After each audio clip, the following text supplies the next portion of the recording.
साथ आज लोकसभा में नेता विपक्ष राहुल गांधी के भाषण पर जोरदार हंगामा देखने को मिला। बजट पर चर्चा के दौरान राहुल गांधी ने देश की एनर्जी, डेटा सिक्योरिटी और किसानों के हितों के साथ समझौता करने के आरोप लगा दिए। उन्होंने कहा कि ऐसा करके सरकार ने देश बेच दिया है। तुरंत बाद संसदीय कार्य मंत्री किरेन रिजिजू ने राहुल के आरोपों पर पलटवार किया। उन्होंने कड़े शब्दों में दो टूक जवाब दिया कि कोई माई का लाल पैदा नहीं हुआ जो भारत को बेचे या खरीद ले। ये जो हुआ है सर, ये पूरा सरेंडर है। सर आपने ज्यादा बोलने दिया मुझे आज। सर आपने मुझे थोड़ा ज्यादा जाने दिया आज। बात आ गई। तो this is a wholesale surrender and it is a tragedy because it is a surrender not just of the prime minister. He has surrendered the future of 1.5 billion Indians. We are heading into turbulent times and the nation has been sold. The nation has been sold out. Its data has been sold. Sir, its farmers have been sold. In a turbulent world, all its software engineers have been sold out. Its small and medium businesses have been sold out. And most importantly, our forces and our energy security has been sold out. मैं सदन में कहना चाहता हूं, आज तक कोई माई के लाल पैदा नहीं हुआ जो भारत को सेल कर सकता है, कोई खरीद सकता है, नहीं हो सकता है। और आपने प्रधानमंत्री जी को कहा, मैं दावे के साथ कहता हूं, इस देश का आज तक सबसे मजबूत प्रधानमंत्री नरेंद्र मोदी जी है। कोई हिला नहीं सकते, कोई हिला नहीं सकते। आपका कहने से क्या होगा? आप लोगों ने देश को इतना कमजोर बना के रखा है। 2014 तक हमारा देश को आप लोगों ने क्या हालत बनाया, और आज देश मजबूती से आगे बढ़ रहा है। आप लोग खुश नहीं है। भारत आगे बढ़ने से कांग्रेस दुखी हो जाते हैं, इसी से तो हम लोग का चिंता है। एक अरसा हुआ कि आप नींद से जागे ही नहीं। कितना बदल गया भारत, मगर आप माने ही नहीं। बात जमी की करते हो, मगर जमीन पर उतरिए तो सही। तब के मजबूर भारत से अब के मजबूत भारत की तस्वीर देखिए तो सही। सर ऐसा लग रहा था कोई दंगल में उतर आया है। सर ग्रिप की बात कर रहे थे और अपनी कमजोरी दिखाकर चले गए। इन लोगों ने अपने समय अर्थव्यवस्था को इतना जकड़ा था भ्रष्टाचार के कारण कि दुनिया की लड़खड़ाती चरमराती अर्थव्यवस्थाओं में भारत को लाकर खड़ा कर दिया था।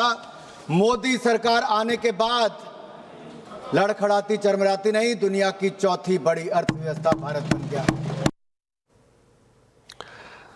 तो ये तो कुछ अंश थे, लेकिन आज की पूरी कार्रवाई पर और बातचीत करते हैं। जब चलते हैं अपने सहयोगी लक्ष्मण रॉय के पास। तो लक्ष्मण, राहुल गांधी ने बड़े गंभीर आरोप लगाए, देश बेचने जैसे शब्दों का इस्तेमाल किया। इनफैक्ट उनके जवाब भी आए, किरेन रिजिजू ने दिया।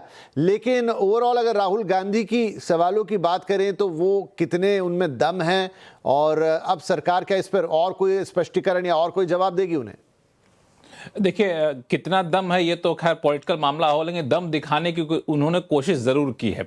अब उन्होंने जो देश बेचने की बात की तो उसमें तीन इन्होंने दरअसल फैक्ट रखे। इन्होंने डेटा सिक्योरिटी का मामला उठाया, एनर्जी सिक्योरिटी का मामला उठाया, किसानों के हितों का मामला उठाया। और जब इन तीनों मुद्दे पर सरकार को घेरने की कोशिश की तो उन्होंने बजट में किए गए प्रावधानों को रखा, साथ ही साथ अमेरिका के साथ की गई ट्रेड डील के प्रावधानों को रखा। मिसाल के तौर पर डेटा सिक्योरिटी की जब बात उन्होंने कही तो बजट में जो टैक्स हॉलीडे दिया गया है क्लाउड सर्विस मुहैया कराने वाले कंपनियों को 22 साल का, तो उस टैक्स हॉलिडे पे उन्होंने सवाल उठाया कि ऐसा क्यों किया गया। दूसरा, जो ट्रेड डील की गई उसमें डेटा प्राइवेसी का ध्यान नहीं रखा गया। जो डिजिटल टैक्स का मुद्दा उन्होंने उठाया कि डिजिटल टैक्स जो है सो वो आगे चलकर छूट देने की बात सरकार ने की, उसकी आलोचना यहाँ पे की। डेटा लोकलाइजेशन के मुद्दे पर डील में कोई बात नहीं की गई, इसकी बात यहाँ पे राहुल गांधी ने की। हालांकि सच्चाई ये है कि बजट में जो क्लाउड सर्विस मुहैया कराने की बात की गई है, दरअसल यहाँ के एआई डेटा सेंटर को एक सपोर्ट देने के लिए, उनको ज़्यादा तेजी से ग्रो करने के लिए मुहैया कराया गया है। इसका सीधे तौर पर डेटा चोरी या फिर सिक्योरिटी से मुझे लगता है कोई लेना देना होगा। ट्रेड डील में डिजिटल टैक्स की बात थी, तो डिजिटल टैक्स बीच में फैक्ट शीट आया था इसमें कहा था यूएस ने डिजिटल टैक्स घटाने पर भारत सहमत हो गया है, अब वहां पर उस फैक्ट शीट से हटा दिया गया। तो ये भी लगता है कि ये इन शब्द से वहां पे जा रहे हैं, तो शायद यहाँ पे ये राहुल गांधी कहना चाह रहा हूँ। किसानों के हितों की बात में उन्होंने सोयाबीन और कॉटन को यूएस ट्रेड डील में शामिल करने को लेकर सवाल उठाया है। साथ ही साथ एक चीज और उन्होंने कहा जो बांग्लादेश को लेकर के कि यूएस ने बांग्लादेश के साथ जो ट्रेड डील की है उसमें कॉटन को 0% ड्यूटी पर वहां आने की छूट दिया। हालांकि सच्चाई है कि सारे कॉटन अप्रैल नहीं होंगे, बांग्लादेश जो अप्रैल कॉटन भेजेगा यूएस उसका एक तय मात्रा में कोटा होगा जिस पर यूएस ड्यूटी नहीं लेगा, वो भी उस मात्रा तभी तय की जाएगी जितनी मात्रा में कॉटन यूएस से बांग्लादेश खरीदेगा।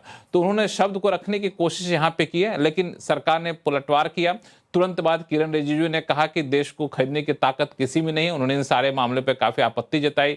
उसके बाद भाजपा की तरफ से प्रेस कॉन्फ्रेंस किया गया, उन्होंने सारे आरोपों को एक सिरे से खारिज कर दिया और कई सारे सवाल उल्टे कांग्रेस पर पूछे, कांग्रेस को कटघरे में लाने की कोशिश की। तो मुझे लगता है बहुत हद तक था तो बजट पे पूरे चर्चा, लेकिन राजनीतिक तौर से काफी गहमागहमी रही और मुझे लगता है कि आज दिन भर ये चलती रहेगी।